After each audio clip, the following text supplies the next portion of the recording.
ये जो वीडियो है सर्किट थ्योरी पे वीडियो है। ये क्लास 9 से 10 बजे वाले बैच के लिए है और 3 से 4 बजे वाले बैच के लिए। सर्किट थ्योरी आपके सिलेबस का पार्ट नहीं है, लेकिन कंपटीशन में पूछा जाता है। तो कॉम्पिटेटिव एग्जाम में पूछे जाते हैं सारे क्वेश्चंस थ्योरी रिलेटेड, तो हम लोग पढ़ेंगे। सर्किट थ्योरी को हम लोग 2 हिस्सों में अगर बांट के पढ़ें तो हमें समझ में आएगा बहुत अच्छे से। एक होता है प्योर रेसिस्टेंस बेस्ड। इसमें क्या होता है कि हम लोग जनरली पैरेलल पढ़ते हैं, सीरीज कॉम्बिनेशन पढ़ते हैं, उसमें मिक्स आता है। लेकिन उसमें क्या इन्वॉल्व नहीं होगा, तो बैटरी इन्वॉल्व नहीं होगा, पोटेंशियल इन्वॉल्व नहीं होगा, करंट कितना जा रहा है इन्वॉल्व नहीं होगा। इसमें बहुत सारा थ्योरी होता है, जैसे इक्विवेलेंट पोटेंशियल थ्योरी होता है या सेम पोटेंशियल थ्योरी होता है, शॉर्ट सर्किट होता है, ओपन सर्किट होता है। इसमें सबसे पहले तो हम लोग पढ़ेंगे वहीं स्टेप रिडक्शन मेथड होता है, सिमेट्रिक थ्योरी होता है, स्क्यू सिमेट्रिक होता है, पैरेलल सिमेट्रिक होता है, एक्सिस सिमेट्री है, स्क्यू सिमेट्री होता है, और बहुत सारी चीज़ें होती है इसमें। लेकिन एक चीज़ का फ़ायदा होता है कि हम लोग कभी भी ये स्टडी नहीं करते हैं कि इस टर्मिनल का पोटेंशियल कितना है, उस टर्मिनल का पोटेंशियल कितना है, इस रेसिस्टेंस रेसिस्टेंस के क्रॉस पोटेंशियल डिफरेंस क्या है, ये सारा चीज़ हम लोग नहीं पढ़ते हैं। फिर दूसरा, इसी में दूसरा पार्ट आता है जो किरचॉफ से रिलेट करता है, और किरचॉफ से रिलेट करता है और सर्किट थ्योरी का ही पार्ट है। उसमें हम लोग पढ़ेंगे विद पोटेंशियल, मीन्स हम लोग रेसिस्टेंस तो निकालेंगे, फिर पोटेंशियल का भी कॉन्सेप्ट देखेंगे, पोटेंशियल भी निकालेंगे वहाँ पर, और करंट भी निकालना पड़ेगा। तो वहाँ पे हम लोग नोडल मेथड यूज़ करते हैं और रेफरेंस मेथड यूज़ करते हैं। तो वहाँ पे नोडल मेथड, रेफरेंस मेथड, या फिर इन दोनों मेथड के अलावा भी हम लोग यूज़ करते हैं किरचॉफ्स लॉ का। 2 किरचॉफ्स लॉ होता है, एक करंट लॉ और एक पोटेंशियल लॉ। तो किरचॉफ्स का करंट लॉ और पोटेंशियल लॉ, जिसको केसीएल और केवीएल भी बोलते हैं हम लोग, इसको लूप लॉ भी, केवीएल को लूप लॉ भी बोला जाता है और इसको जंक्शन लॉ भी बोला जाता है। तो ये 2 लॉ से रिलेटेड ये वाला पोर्शन हो जाएगा, जिसमें पोटेंशियल भी आएगा, करंट भी आएगा, रेसिस्टेंस भी निकालना हो सकता है। जबकि इसमें हम लोग प्योर इसको हम लोग सिर्फ प्योर रेसिस्टेंस बेस्ड कहेंगे। इसमें बस 2, 4, 5 थ्योरीज हैं, और short circuit, open circuit, step reduction method, इन सारी चीज़ों के। लेकिन बस फ़ायदा यही होता है इसमें ये नहीं पूछा जाता आपसे कि इसका पोटेंशियल क्या है, इस ब्रांच में करंट कितना है, उस ब्रांच में कितना करंट है, ये सारा चीज़ नहीं पूछा जाता।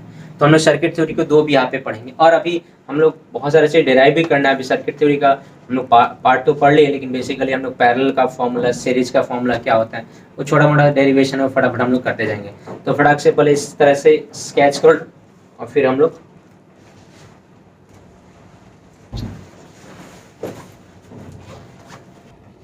तो सबसे पहले हम लोग ये देखते हैं कि हमारा सीरीज कॉम्बिनेशन का फॉर्मूला क्या होता है, पैरेलल का फॉर्मूला क्या होता है। पहचानने का तरीका भी देखना।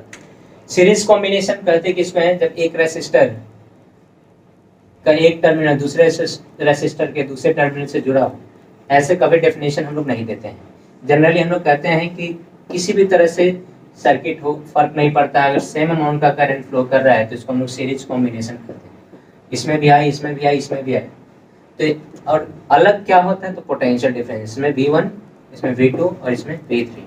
तो अगर हम लोग नेट पोटेंशियल V की बात करेंगे तो हम लोग जनरली क्या लिखते हैं, V = V1 + V2 + V3। Ohm's law से थ्रू लिखा जाए तो क्या लिखेंगे, IR1 + IR2 + IR3। I common हो जाएगा तो क्या हो जाएगा, R1 + R2 + R3। और इक्विवेलेंट के लिए इन सारे रेसिस्टर के बदले कोई एक रेसिस्टर यूज करेंगे, इसका R इक्विवेलेंट कहलाएगा रेसिस्टेंस, और फिर ये सेल हमारा बस जोड़ा गया। इसमें यही बता रहा है कि इसमें करंट क्या फ्लो करेगा, I, और इसका वोल्टेज भी अभी भी क्या होगा, V, तभी इक्विवेलेंट माना जाएगा, अदरवाइज नहीं। तो यहाँ अगर V लिखना पड़े तो लिखेंगे I × R इक्विवेलेंट। इक्वेशन इसको 2 मान के, इसको 1 मान के अगर हम लोग इक्वेट करें तो आपको सीरीज के लिए फॉर्मूला सिंपल सा आ जाएगा। और आपको याद भी रखना है, R इक्विवेलेंट = दोनों का देखो I कट जाएगा तो क्या हो जाएगा, इसका I इसके I से कट जाएगा, तो R इक्विवेलेंट = बहुत सिंपल है, क्लास 10th में भी किया होगा, R1 + R2 + R3। ये 3 के लिए। अगर फॉर n की बात की जाए और n रेसिस्टर की बात करेंगे, R इक्विवेलेंट क्या होता है, R1 + R2 + R3 + ... Rn। ऐसा हम लोग कर देंगे n के लिए। फॉर n इक्वल के लिए क्या होगा, फॉर n इक्वल के लिए तो हमको पता है कि R इक्विवेलेंट = क्या लिख सकते हैं, बोलो, R + R + R + R +... कितना टाइम्स R, n टाइम्स होगा। कितना टाइम्स होगा, n टाइम्स। तो अगर n टाइम्स R लिखना है तो मुझे भी पता है, सबको पता है कि क्या लिख सकते हैं, R equivalent = n times of R, n times of R। तो n टाइम्स ऑफ r लिखेंगे तो ये r इक्विवेलेंट का फॉर्मूला हो गया। किसका फॉर्मूला होगा? r equivalent. तो r इक्विवेलेंट का फॉर्मूला 3 के लिए हो गया, फिर n के लिए हो गया, और फिर हमने r इक्विवेलेंट का फॉर्मूला देखा n इक्वल के लिए। इसमें डिफरेंट क्या होता है? वोल्टेज। इसमें सेम क्या होता है? करंट। सेम करंट होता है तो वोल्टेज डिफरेंट होता है, तो वोल्टेज डिवाइड हो जाता है। वोल्टेज क्या हो जाता है? डिवाइड। तो उसको वोल्टेज डिवाइडर के रूप में भी हम लोग जानते हैं कि वोल्टेज डिवाइड होता है तो कितना कितना वोल्टेज डिवाइड होता है, तो उसको हम लोग बोलते हैं वोल्टेज डिवाइडर। यहाँ दिख रहा है?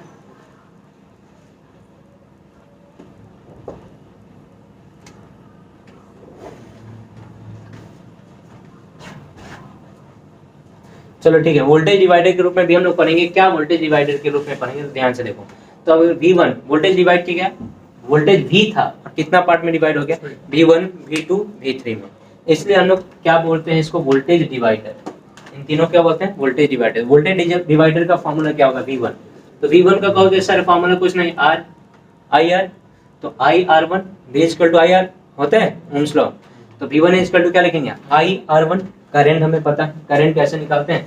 तो देखो V1 करंट कैसे निकालते हैं? तो V इक्विवेलेंट हमारा या पोटेंशियल इक्विवेलेंट क्या है? V। और R इक्विवेलेंट क्या है? R1 plus R2 plus R3। मैं 3 को बेस मान के कर रहा हूँ।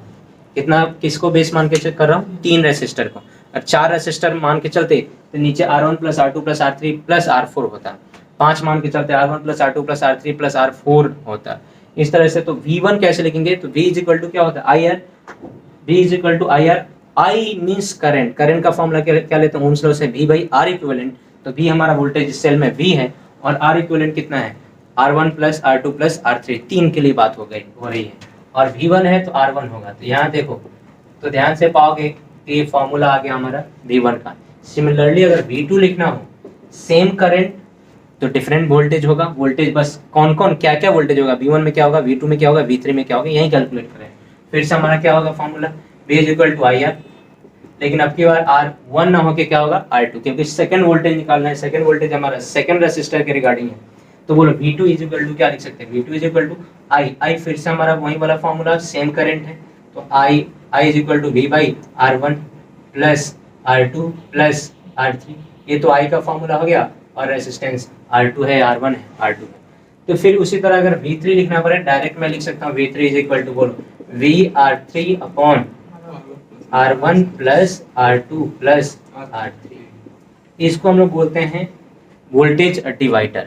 क्या बोलते हैं? Voltage divider. V1 voltage divider है जिसका वैल्यू कितना होता है?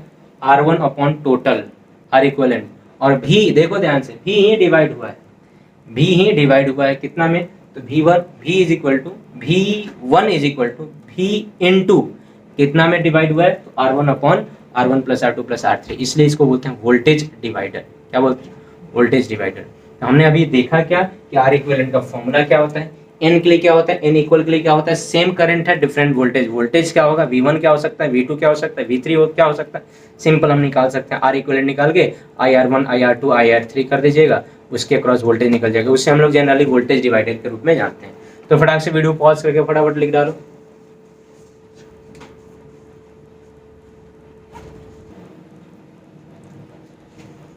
तो सीरीज कॉम्बिनेशन हमने देखा, अब पैरेलल कॉम्बिनेशन देखते हैं। अगर रेसिस्टर, फिर से 3 रेसिस्टर को लेंगे जनरली, R1, फिर दूसरा रेसिस्टर R2, फिर तीसरा resistor R3। 3 resistor R1 R2 R3, 3 resistor को अगर हम लोग एक्सटर्नल पोटेंशियल सोर्स V से जोड़ते हैं तो इधर से अगर करंट आई जाएगा, हमारा करंट I, तो 3 पार्ट में बढ़ जाएगा। इसमें I1, इसमें I2 और इसमें I3। फिर से हम लोग कोरिलेट कैसे करेंगे? जो पहले से हम लोग करते हैं कि net current I=I1 plus I2 plus I3। और तुम्हें भी पता है कि करंट का फॉर्मूला होता है V/R। हम लोग लिख सकते हैं I=V/R1। V1 क्यों नहीं लिखा गया? क्योंकि सबके क्रॉस पोटेंशियल सेम होगा। पैरेलल कॉम्बिनेशन का डेफिनेशन ही होता है कि ऐसा कॉम्बिनेशन जिसमें पोटेंशियल डिफरेंस हर एक रेसिस्टर के क्रॉस क्या रहे? सेम। तो ये पैरेलल कॉम्बिनेशन, और पैरेलल कॉम्बिनेशन का फंडा तो आपको पता ही है, इसलिए आपको सब में भी लिखा गया। तो I=V/R1 V/R2 plus V/R3। V सब में कॉमन है तो I हम लोग लिख सकते हैं, V कॉमन ले ले तो 1/R1 plus 1/R2 plus 1/R3। चलो एक इक्वेशन मान लेते हैं। फिर आर इक्विवेलेंट के लिए अगर आपको लिखना पड़े, ये आर इक्विवेलेंट है सर्किट में, ये सारा चीज आपका पोटेंशियल डिफरेंस है V। तो अगर हम लोग I वहां से लिखे तो I इज इक्वल टू लिख सकते हैं V by R equivalent, equation number 2। अगर हम लोग दोनों को कंपेयर करें इक्वेशन 1 एंड 2 को, तो हमें मिलेगा कि V कैंसिल हो गया, 1 अपॉन आर इक्विवेलेंट का फॉर्मूला हो गया 1 upon R1 plus 1 upon R2 plus dot dot dot plus 1 upon Rn।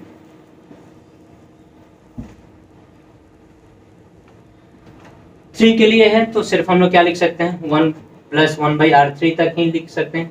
और अगर n के लिए होगा फॉर n, अगर n रेसिस्टर की बात करेंगे तो 1 अपॉन आर इक्विवेलेंट का फॉर्मूला आ जाएगा 1 by R1 plus 1 by R2 plus dot dot plus 1 by Rn। एक चीज याद रखना कि पैरेलल में जो कॉम्बिनेशन का इक्विवेलेंट कैपेसिटेंस होता है वो होता है एक्चुअली क्या है, छोटा से भी छोटा। और जो सीरीज में होता है, सीरीज में जो आर इक्विवेलेंट होता है वो बड़ा से भी बड़ा होता है। तो याद रखना कि अगर हमको रेसिस्टेंस को रिड्यूस करना हो, छोटा करना हो, कम करना हो, तो हम लोग पैरेलल कॉम्बिनेशन का इस्तेमाल करते हैं। और रेसिस्टेंस को जब हमको इंक्रीज कराना हो तो हम लोग सीरीज कॉम्बिनेशन का इस्तेमाल करते हैं। एक चीज़ और याद रखना है कि जो पैरेलल कॉम्बिनेशन है, पुराने जमाने में थ्योरेटिकली सारा चीज़ पूछा जाता था। पैरेलल कॉम्बिनेशन में क्या होता है कि जो आर इक्विवेलेंट होता है सबसे छोटा, मान लो 1 2 4 5 10 20 200, इस सबको जोड़ना है। इसमें सबसे छोटा 1 है तो सबका इक्विवेलेंट जब निकाला जाएगा तो 1 से भी छोटा होगा। तो याद रखना कि ग्रुप में सबसे जो छोटा रेसिस्टेंस होगा उससे भी छोटा रेसिस्टेंस होगा पैरेलल में, और ग्रुप में जो सबसे बड़ा रेसिस्टेंस होगा उससे भी बड़ा रेसिस्टेंस होगा सीरीज में। तो ये दो चीज़ें आपको क्लियर होनी चाहिए। आर इक्विवेलेंट का फॉर्मूला हो गया। अब देखिए हम आर इक्विवेलेंट का फॉर्मूला n के लिए निकल गया। फॉर n अगर इक्वल हो, क्या हो, n इक्वल करंट हो, तो बिल्कुल हम लोग निकाल सकते हैं। n इक्वल रेसिस्टर हो तो बिल्कुल निकाल सकते हैं 1 by R equivalent is equal to 1 by R plus 1 by R plus 1 by R, कितना टाइम्स, n टाइम्स। तो n टाइम्स जोड़ना मतलब हम लोग कह सकते हैं 1 by R equivalent is equal to n times of 1 by R. इसका रेसिप्रोकल लो, इसका भी रेसिप्रोकल लो, इसका रेसिप्रोकल आर इक्विवेलेंट हो जाएगा, इसका रेसिप्रोकल आर बाई एन हो जाएगा। तो याद रखना कि इक्वल के लिए उधर हुआ था n इंटू आर, और इसके लिए हो गया आर अपॉन एन। यहाँ डिवाइड हो रहा है तो रिड्यूस होगा, वहाँ मल्टीप्लाई हो रहा था तो इंक्रीज हो रहा था। अब रही बात, अगर हम लोग बात करें इसमें, सर इसमें क्या डिवाइडर है, तो करंट डिवाइडर है। करंट डिवाइडर के लिए स्पेशल नहीं कुछ पढ़ना होता है, क्यों, क्योंकि सबके क्रॉस वोल्टेज पता है। इसके क्रॉस भी वोल्टेज V है, इसके क्रॉस भी वोल्टेज V है, इसके क्रॉस भी वोल्टेज V है। अब सबके क्रॉस वोल्टेज V है तो इसके कॉरस्पॉन्डिंग आपको पोटेंशियल लिखना बहुत आसान होगा, करंट लिखना बहुत आसान होगा। कैसे, तो करंट का सिंपल क्या फॉर्मूला हम लोग I1 इज इक्वल टू लिख सकते हैं। I इक्वल टू क्या होता है, V बाई आर होता है, तो लिखेंगे V बाई R1। इसके क्रॉस अगर लिखना हो तो क्या लिखेंगे, V बाई R2। इसके क्रॉस लिखना हो तो क्या लिखेंगे, V बाई R3। तो करंट लिखना बहुत ही आसान होता है। करंट डिवाइडर जनरली हम लोग नहीं पढ़ते हैं, क्योंकि करंट डिवाइडर को फिर से अरेंज करके बनाना उससे अच्छा होता है कि हम लोग ये पता कर ले कि पोटेंशियल सबके लिए सेम है, तो इसके लिए रेसिस्टेंस V बाई R1, इसके रेसिस्टेंस R1 है तो करंट V बाई R1, इसके लिए करंट V बाई R2, और सबसे नीचे वाले के लिए करंट V बाई R3। बहुत आसान होता है, करंट डिवाइडर पढ़ने की जरूरत नहीं होती है। हाँ, आप कीजिएगा तो करते रहिए माथा पची, लेकिन कभी भी ऐसा यूज मत कीजिएगा। तो वीडियो को पॉज करो और फटाक से स्क्रीनशॉट लो, फिर हम लोग आगे बढ़ेंगे। तो सीरीज जान गए, पैरेलल जान गए, अब हम लोग सर्किट थ्योरी पढ़ेंगे। सर्किट थ्योरी एक्चुअली होता क्या है, कॉम्प्लेक्स सर्किट को सॉल्व करने का तरीका होता है। सर्किट थ्योरी कुछ और नहीं है, और सर्किट थ्योरी का आप 5% भी नहीं पढ़ते हो। सर्किट थ्योरी का टोटल जो सर्किट थ्योरी है वो आपको पढ़ना है इंजीनियरिंग में। तो सर्किट थ्योरी वहाँ पर पढ़िएगा, थेवेनिन्स थ्योरम वहाँ पे पढ़िएगा, नॉर्टन पढ़िएगा, वहाँ पे पढ़िएगा आप डेल्टा स्टार मेथड, बहुत सारा थ्योरी होता है सर्किट को सॉल्व करने के लिए। तो सर्किट थ्योरी आप नाम कह दिया जाता है सर्किट थ्योरी, इस सर्किट थ्योरी का मुश्किल से 5% भी नहीं पढ़ाया जाता है। तो सर्किट थ्योरी होता क्या है, कम्प्लेक्स सर्किट के लिए सर्किट थ्योरी होता है। जब हमें ये नहीं समझ में आए कि कौन सीरीज है कौन पैरेलल है, तो इस तरह के सीरीज और पैरेलल कॉम्बिनेशन है, मिक्स कॉम्बिनेशन है, कॉम्प्लेक्स कॉम्बिनेशन को सॉल्व करने के लिए अलग अलग स्टेप्स में अलग अलग चीज़ों को यूज किया जाता है, टेक्निक को यूज किया जाता है, और इसी को सर्किट थ्योरी नाम दे दिया गया है। एक्चुअली ये सर्किट थ्योरी होता जाता कुछ नहीं है, तो सर्किट थ्योरी नाम दे दिया गया है। और इसमें अलग अलग कॉन्सेप्ट्स हैं। सबसे पहला हम लोग पढ़ेंगे, और ये सारा चीज़ आपने कभी ना कभी देखा भी होगा, आपने ये सारा चीज़ आपने देखा होगा कब, कैपेसिटर में। सबसे पहला सर्किट थ्योरी का सबसे पहला पार्ट है स्टेप रिडक्शन मेथड। आपने पढ़ा भी होगा कैपेसिटर में स्टेप रिडक्शन मेथड क्या होता है। तो सबसे पहले देखो, ध्यान से ये देखना है कि बहुत सारा ऐसे सर्किट हैं